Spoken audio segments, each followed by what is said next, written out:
have this conversation with Susie today. We have talked about this endlessly, and the power of knowledge around perimenopause and how to really get that information out there into the hands of the women who need it.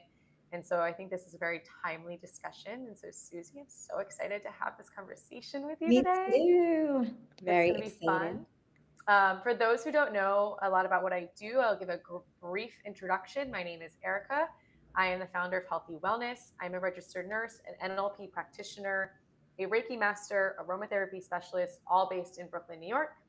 And I work with high achieving women who are done with this hustle, hustle, hustle, this go, go, go, and are finally wanting to have fun in their days, to find joy in their days instead of just trying to survive day in and day out. And I go through root cause medicine through my 6 pillars of health, and I blend the power of Reiki, NLP, which is neurolinguistics programming, which is rewiring your brain and your belief systems, and aromatherapy and nursing, and kind of do one-on-one coaching to get someone from point A to point B, which is the life that they desire.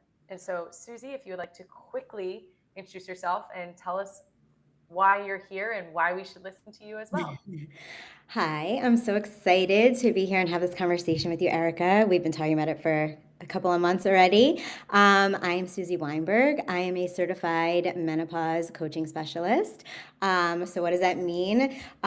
So many women are going through this time in their lives. It's this transition between, being in your mid to late 30s to beyond, right? Where you kind of aren't sure how you feel, what you feel like, you don't feel like yourself. So it's called perimenopause, and then you reach menopause. And so many women either don't know what perimenopause is, or do and really don't know how to deal with that and how to make themselves feel better, or where to go to make themselves feel better, what symptoms they are actually feeling, whether it is perimenopause or it's not perimenopause.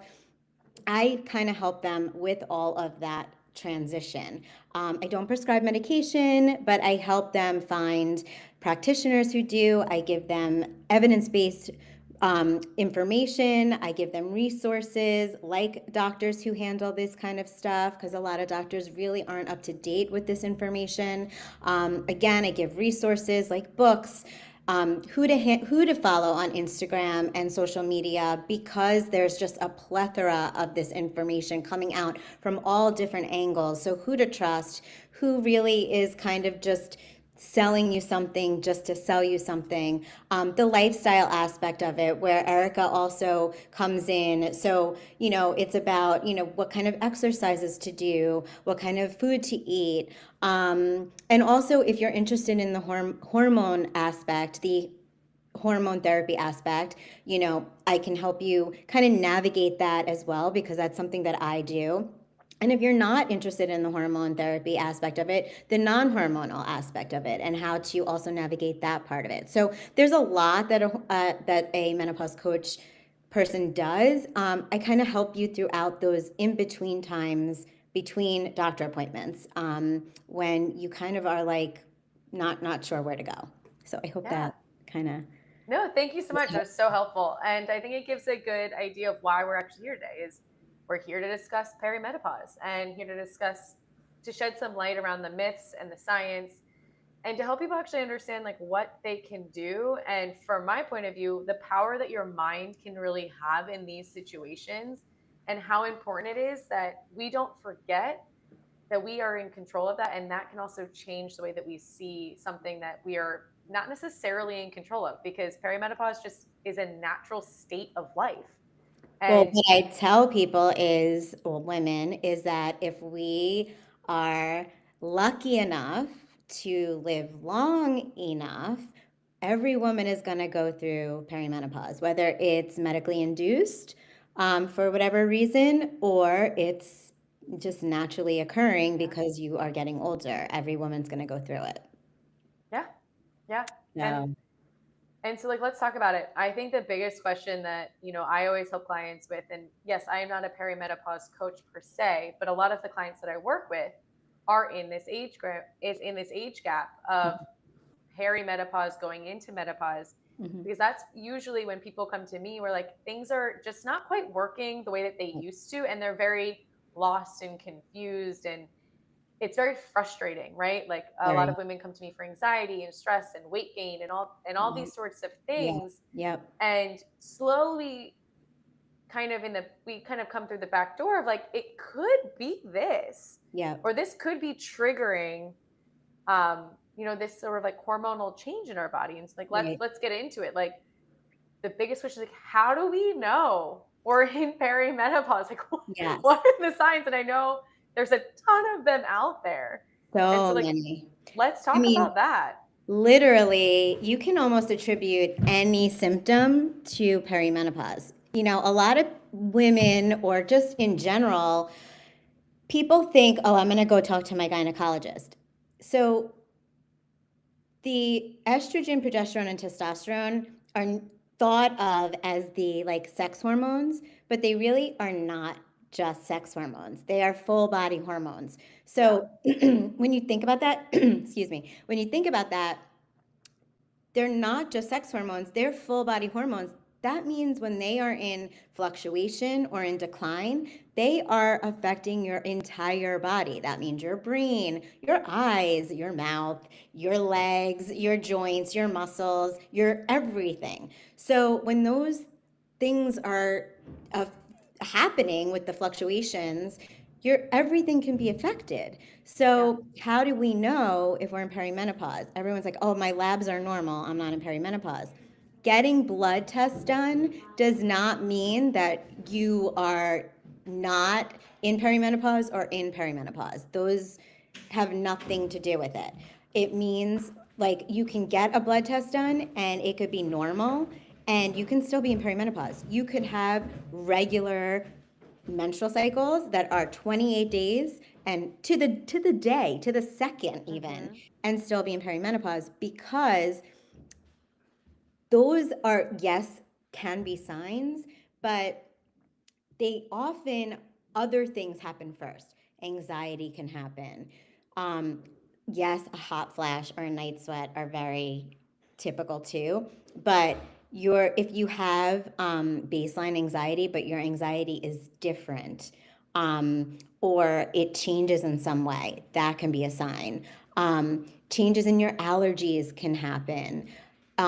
Frozen shoulder can happen. A lot of women are like, oh, my shoulder has been bothering me. Like they play tennis a lot and all of a sudden their shoulder stops working and they're so confused by that. Dry eyes, dry mouth, burning mouth is a very uncommon symptom. What I tell women first, though, is I don't want you to miss anything, right? So I don't want you, like I had when I started perimenopause, heart palpitations. And that's something that you don't want to just chalk up to perimenopause. So what I always tell women is you want to make sure that you go to your clinician, any doctor, cardiologist, regular physician, that you go to get your well visits, any doctor, and get a workup done. Check off any of these boxes of any symptom that is really bothering you.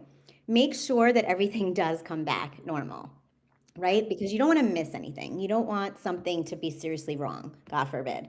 So make sure that those things come back normal.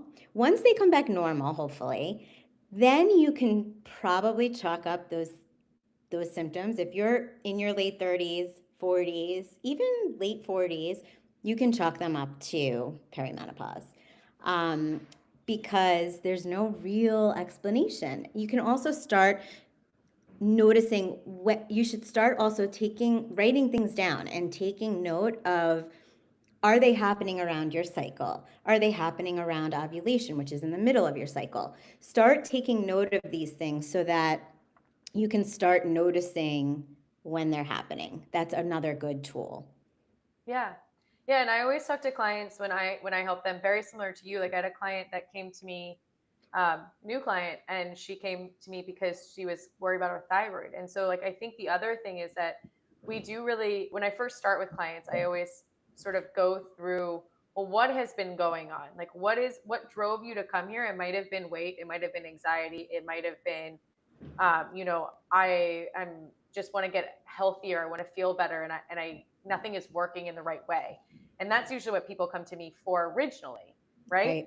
Yep. And so we do have to go through a checklist of like, okay, well, what are your labs saying? Because I'm a nurse, right? I'm very data driven in that way. And I'm like, okay, Yes.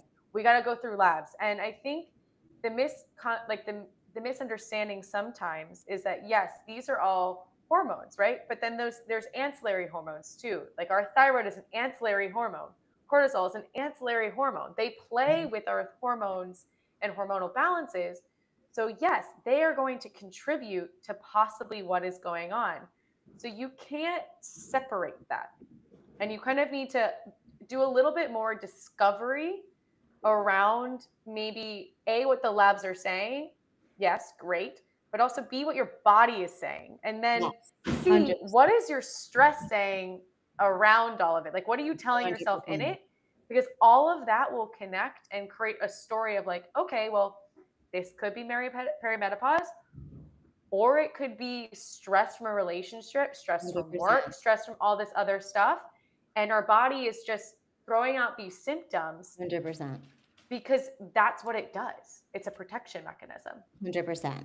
So you have to go through all of these things, which is time consuming and it Yes. takes a lot of work. And as women, we don't always want to take that time, right, in ourselves. But it's imperative that we do, especially if we want to feel better, right? So we have to check off all those boxes. And to your point, a lot of times, especially in the menopause and perimenopause space, and a lot of people are talking about this now about the should we get labs done, should we not get labs done.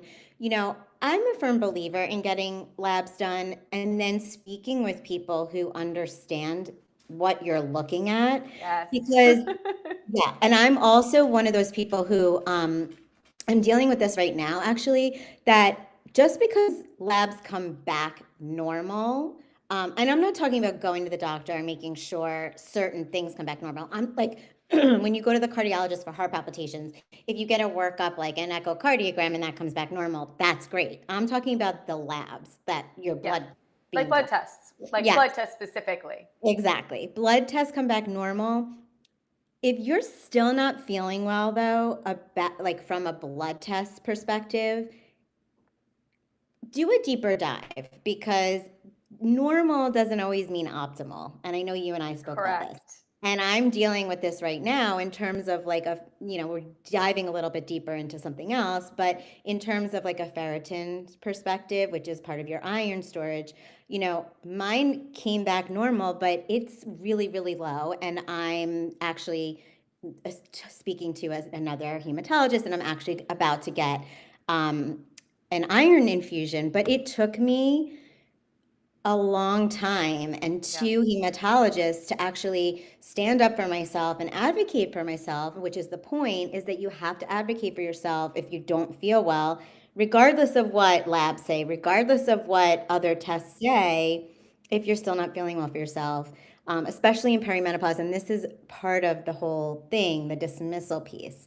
Yeah. You have to keep advocating for yourself and keep on going. If one doctor doesn't tell you what in here feels like is the right answer, then you have to go to it's okay to go to the next clinician. Yes. And 100%, Susie. yeah, And I think that piece is really important. And it makes me, I'm so sad it took you so long to get the help you need, right? Like it actually hurts my soul that's the way that we sort of have to think about some of these things. But and a big distinction that I tell clients is like, it's not assertive, it's being assertive, and it's not being aggressive, right? You right, can be assertive and you can state what you need from a place of like, I deserve this. exactly. And I can be respectful in the way that I do it and for someone to Exactly. listen. But if they're not going to listen to you in the way that feels like they actually are understanding what you're saying, not just like checking a box off, then they're not really a partner in your health. And so wouldn't you prefer someone who's like partnering with you along Right. this journey that can be a little bit more confusing and can be a little bit more convoluted? And I totally agree with you. Like optimal labs is a whole other topic in the Totally. sense of like our lab system, just real quick, just because we're here, Yeah. is a bell curve, in case no one else knew. It's a bell curve of what is our population health. It's not a bell curve of what is healthy. And so when we look at labs specifically, like our generic lab values, they're not optimal for our body, A, and B, they're not dive deep enough. Like the amount of times that, like for myself, like you had a ferritin, mine was thyroid. I got back a TSH level and it was like, oh, you're fine. Everything's fine. And I felt groggy. I was tired. I was losing my hair. I was sleepy. I just felt miserable. And I was like, what? And I spoke to one other provider and they're like, well, did you get these five? I like, as a nurse, I was like, there's got to be something more, right? So I spoke to a provider. I was like, there's got to be a different test out there. And he's like, well, we could run these five other markers. And I was like, why didn't we run those in the first place? Mm-hmm. Why, why didn't we do that? But you don't know until you know. Exactly, exactly. And I think that's the thing. And I think that's as people, not just women, but as people, we trust our clinicians and our doctors because they're doctors and they went to medical school and we think that they should know all, right? And some are amazing and do, and I'm not minimizing all No. the stuff, Yes. all the learning and the schooling they went to, and they're, doctors are amazing, but it doesn't, you still have to advocate for yourself. You still have to, if something isn't right and it's about shared decision making. It's not about the doctor telling you what you need to Correct. do. It's about shared decision making. So bringing it back to, Yes. perimenopause and menopause, you know, it's about what you are going through. And if you're feeling that you've had those checked boxes of, okay, everything is normal, but I'm feeling not normal, is this perimenopause? You need to find a clinician who can really understand perimenopause and menopause, because most doctors, unfortunately, it's not really their fault, because there's an education gap with perimenopause and menopause right now. It's going to start to not be there. It's going to start to be their fault soon, because they need to kind of get on board. But right now, we're at this point where there's an education gap, and Mm-hmm. they don't really know. Doctors have only had 1 hour of menopause um, education in their residencies in medical school. So they haven't learned about this stuff, and they have to do extra learning. So, On top go, of all the other things that they're doing. So like like, I get it. I right. So get it's it. hard, and I get It's it. hard. But again, it's going to become their fault soon if they don't do that learning, because half the population are women. So Yeah. if any doctor is dealing with a woman, they really should be learning about this stuff, because like I said, all women are going to go through perimenopause and menopause. So, and Yeah. more women are becoming more aware of it, are learning about it, wanting to be helped with it. So they really should learn about it. And the best way that women can learn about it for themselves and write down their symptoms.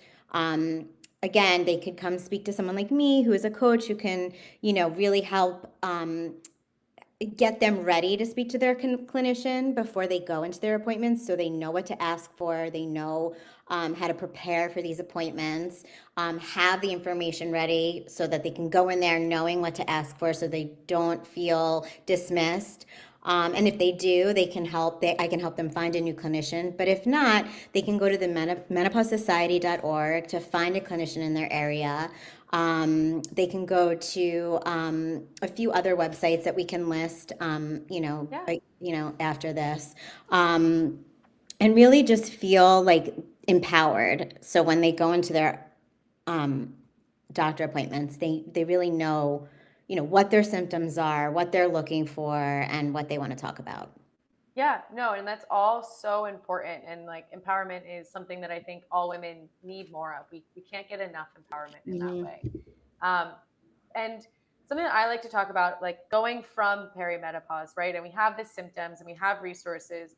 Like, how do we to actually implement some of these things can be a total shift in the way that we think, in the way that our body is, kind of responding. And it's a long process. It's not an overnight fix. And if we're No. looking for an overnight fix, like, the reality is it's just not gonna, it's just gonna continue to sort of demoralize us. And so the first thing I like to talk about to women when I coach them is like your motivation, right? Your motivation, your way that your mind is sort of like handling this. Because yes, there's one side of it of like, here's all the things that we can do, which is amazing work that you do, Susie, of like, here is like all the resources and here are the symptoms and here how I can hold your hand through this process. But the And then there's the motivation other is side so hard. of like your mind of like, how do I keep showing up for myself even Yes. though my body is sort of not doing what it was always doing for me. Like That's why we it's no need longer you, working. because yeah, And it's hard. And so so the hard. big thing that I tell women is there's two different types of motivation, right? There's positive motivation and there's negative motivation. Positive is going to propel us forward. Positive motivation is like, I am desiring, I'm dreaming, and I'm getting. Negative motivation is like, I need to do this because I feel guilty or I feel shame or I feel like I don't want this other thing. So I'm avoiding this. And if you're stuck in that motivation of like, I only want to, fix this because I don't want to feel ashamed of my body, you're never going to get there Mm-mm. because your mind is going to at some level, at some way, hold a seed of sort of resilience towards that change. And Yep, it's a huge part of the puzzle that I don't personally don't think that people talk about that much is they there's do. health, there's health and there is optimal health. But if we don't set our mind up to follow our body and our body to follow our mind, we're never actually going to achieve the health that we think we want. It's true. You have to reframe perimenopause and menopause. And it's really hard to do, especially when you don't feel well, right? Yes. It's really hard when you don't feel well. And I was thinking about that when I was preparing for this talk, because I knew we were going to like talk about the motivation part. And the motivation part is so hard. And so working with you, Erica, I think is so key, because being able to like have that self-talk, I think, is so important, because motivating yourself to, really take a step back and reframe this time is so important. Like reframing, like so many women are, first of all, in denial that they're even like in peri, like I talk to friends that are just like, oh yeah, yeah, you're talking about the menopause thing again, like, I'm not even there yet. And I'm like, oh sweetie, you are, like, You're like, oh, you actually, so I are. think I could help you out. Do you Yeah, want some help? you so are there, but okay.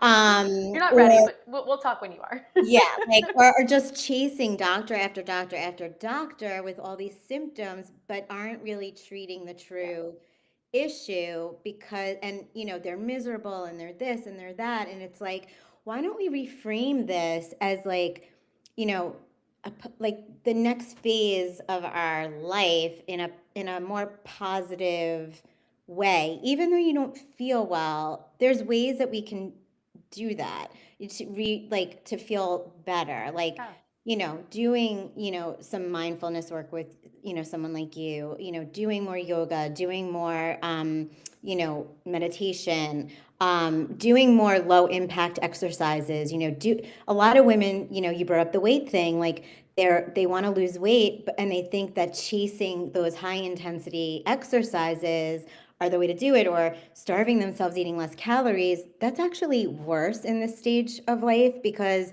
you're raising your cortisol levels, you're Yep. starving your body, you're not like, it really, in menopause and perimenopause, is the worst thing you can possibly do. It spikes insulin, it raises your cortisol level. There's so many reasons that it's actually not a good thing to do. So having this reframe and this reset of how we can change and reframe what this time is so important. Yeah. And I appreciate you saying that. And I totally understand the sense of movement, even like shifting that. Like the reality I think is, and it is really hard, is that sometimes when we get to this phase, the things that we were doing just are not going to work in the same way. And that's okay. It Yeah, just means that we get to try again. We get to right. try other things. and maybe we fall in love with other things. And I Right? think We reinvent ourselves. it's Like, a new version, it's a new yeah, opportunity, and yeah, it's a new way to, like, yes, you're so lucky to have got into this phase, to be honest. And I yeah, know there's many cultures out there that see it that way. yeah. That Japanese women and their culture really like embrace this time. It's a new beginning. It's a like a blooming. It's a whole new time for them, which I think is so interesting. Yeah. Um, And it's small things. And I think that that's the part that I always like to harp on, is that what Susie and I sort of like talk about a lot, I think, with both of our clients, is it's not this like big shift. You don't have to do this big change your entire life. It's the small little moments that kind of are compounding on each other to then develop this life that you want. But it's thinking about where you want to be and living in that area now right, versus sitting in, like, yes, you can hold two things can be held true, right? You can accept the like, I am here and I don't really like this and this is really discomforting and I don't want to actually be here and I'm upset about it.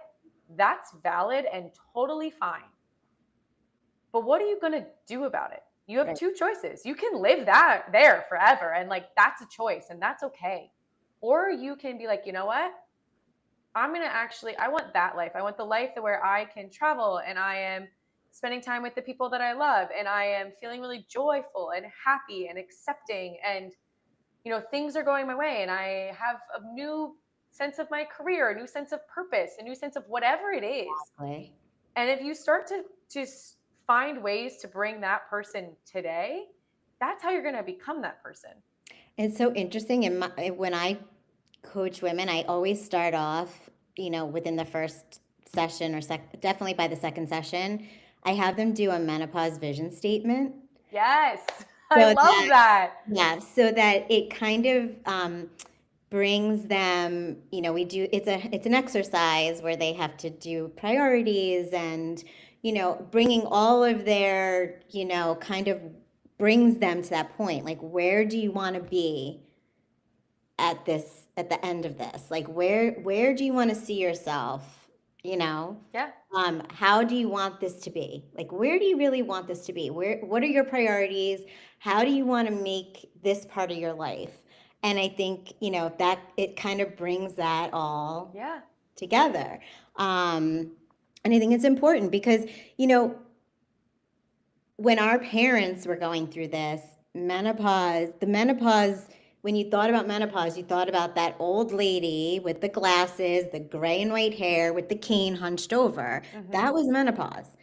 And that's not the case anymore. Women are like, that's not what we look like anymore when we're in our 60s and even in our 70s and 80s. Like, we're very vibrant, we're very mobile, we're beautiful, very active women. Um, and you just have to like have that mindset and be able to, you know, reframe it. Yeah, no, it's so important, and I love that you do that. I do something very similar in a different way, but it is one of my clients' favorite things about sessions. Hmm. And because it makes you lets you dream, right? It lets you stop thinking Yeah. about like, oh, well, I want to look this certain way or I want to have this certain thing. It's like, no, what do you want to feel like? What do you Hmm. want to be surrounded with? And what are you doing Yep. that's bringing you this joy? Okay, Yep. let's go from there. Because if we don't know where we're going, we can't really start the journey. Yep. You have to have a destination in mind. And that Yep. can change too, which is fun. Right, right. It's not set in stone, but what are No. your priorities? What do you really care about? And, we like start big and then we narrow them down, Yeah. and kind of get to a place where you really want to hone in on. Yeah. And like let's I know we're like kind of up at time. So Yeah. let's sort of wrap up this little bit of just talking basic HRT. And I know Oh, I'm it is an area where like there's so much information out there and it's a lot. everything is a bit distorted, and we've been hearing, I think there's past information out there that has been debunked since then, and that is a huge sort of reawakening of what HRT can be for women and how women can interact with it. And Yep. I just know that you feel the same way with a blanket statement, as HRT is not for everyone. doesn't No, have to be for everyone. definitely It's not. an option, and it's something when you do it, you have to be very mindful, and you have to work very closely with a provider who knows what they are doing with 100%. HRT, And because it again, will directly affect your body. yes. And again, I think that even if it's not for you, don't say it's not for you until you have an educated Yes. discussion or do your research and then decide. A doctor does not tell you it's not for you. You decide it's not for you. And that's the conversation. You know, women get so excited or they'll come up to me and say, "Oh my God, I'm so excited. I'm going to go talk to my doctor about XYZ, HRT or not HRT." And then they come back to me and say, "My doctor said no." And I say, "But did you say no?" You know, it's back to that whole thing. It's shared decision making, especially with hormone therapy. If it's not for you, it's not for you. If your Mm-hmm. doctor says it is for you and you say I'm not comfortable with it, it's not for you. If your doctor if you are so for it and you want it and you go in there guns a-blazing, I need this because I'm suffering so much and I done my research and I want this, and your doctor says, "No, you're crazy, XYZ," and then and then you're like all second guessing, but you've done your research, then that doctor is either not educated or is not listening to you and you need a new clinician. Yeah. Again, this is shared decision making. You decide. So again, hormone therapy is something that I could talk about forever, but every single Yeah. woman, it's different for every single woman and it's very nuanced. Yeah. So I can't make any blanket statements about hormone therapy in 2 minutes. It's very Nor would I difficult. ask you, because yeah, Yeah, it's it's very nuanced. There's difficult. many different types. There's many Yes, different avenues. There's many yes, different yes, ways to have it, and each of exactly. those are going to affect you differently. So the other Yes, thing, and I know you probably agree with this, if you've tried one and it didn't work the way you thought it did, does not mean that hormone therapy doesn't work for you. no. It just I means will that you tell might you, not have done the right one, or the dosing might have been wrong. correct. I will tell you, Both can be true. I've been on hormone therapy now for probably 5 years, almost 5 years. I've changed my dose so many times I can't even count. I have changed my method on and off different times. And I just spoke to my hormone doctor yesterday and I am changing my method again because your body changes, the absorption of how your body changes so many times, the absorption changes, and that's just it's like a constant science project. It Yeah. just is. That's the way your body works. So But it's a yeah, journey. And I think yeah, if anyone takes anything from this conversation, for me, the two biggest things are A, more, listen more to your body, listen more to yourself, figure out ways to to understand you better yep, without the external noise. And I know that can be really challenging, which is really where Susie and challenging. I, if you have someone like Susie or I to help you through that journey, that is incredible to kind of help you quiet that noise, tune into here, and then go from that space moving forward. Figure out what you want, you desire, and then move forward. And accept the fact that life is a journey, right? We are constantly changing, constantly moving. And if we're not, you're already at the end. Like, Right. And you're stagnant and that, you're going to live where you are. You can't make the change from there. Life is going to change with or without you at some level. yep. And And so it's either again, you're accepting and you move forward with the change with more grace and more flow and more ease, or you're just constantly resisting because it is going to change. It exactly. just is. And like we said from the beginning, like because this is a perimenopause menopause conversation, Yeah. you can't escape perimenopause and menopause if you're a woman. You're either going to be go through it surgically because you have to, or you're going to go through it as a natural form of life if you're a woman. So you got to deal with it somehow. So, and some women have it harder than others too. Yeah, that's So, true. Because everybody's different yep. and everybody is different. Yes, exactly. Exactly. But we will link all of the information at the bottom of this. Susie, is there any last thing that you want No, to I just share? I just want to share that, listen, we'll link all of our social media, our emails, and all that kind of stuff. So if anyone wants to reach out with any other questions, you can DM us, you can email us, get in touch. I do a free discovery call.